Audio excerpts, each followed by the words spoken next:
बिस्मिल्लाहिर्रहमानिर्रहीम अस्सलाम वालेकुम।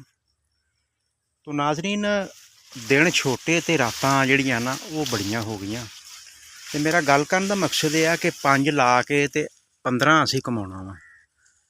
मतलब बिल्कुल जिहड़ी मरी हुई है ना उहदे विच्चों भी असीं 5000 रुपया खर्च करके ते 15000 रुपया असीं उहदे कोलों लैणा वा। ते इह किद्दां मुमकिन हो सकदा वा? एंड तक तुसीं मेरे नाल रहिया जो।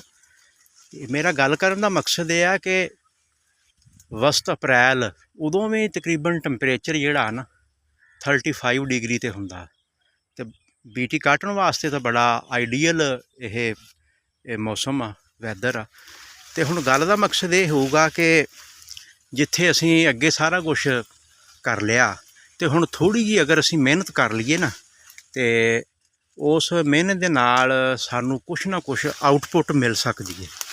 ते जिहड़ा बंदा साबित कदम रह के ये काम करूगा कामयाबी उन्नू मिलनी है। एक तो पानी की जिहड़ी कमी है ना हुण उसनूं ना आउण दिओ। अगर नहीं भी अवेलेबल हैगा नहर दा तो तुसीं बोर दा, ट्यूबवैल दा, बिजली दा जिहड़ी चीज़ भी अवेलेबल है ना उसका तुसीं पानी जिहड़ा ना आपस जिहड़ी आ वो जरूर करो।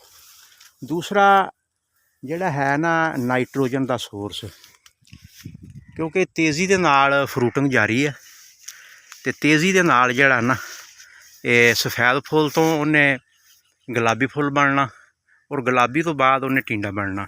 ये जिहड़ा अमल है ना 50 दिन दे विच मुकम्मल होना।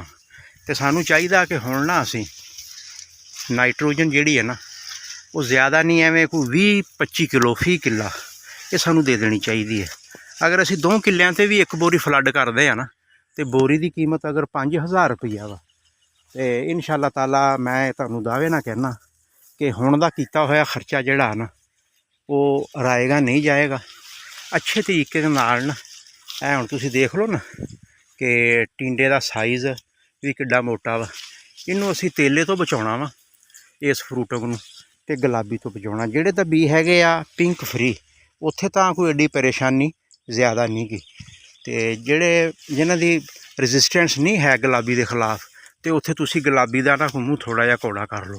तो मेरी गल का लुबे लभाव यही आ कि हुण थोड़ा जिहा खर्चा करन नाल ना 5 नाल तुसीं 15 कमा सकदे हो।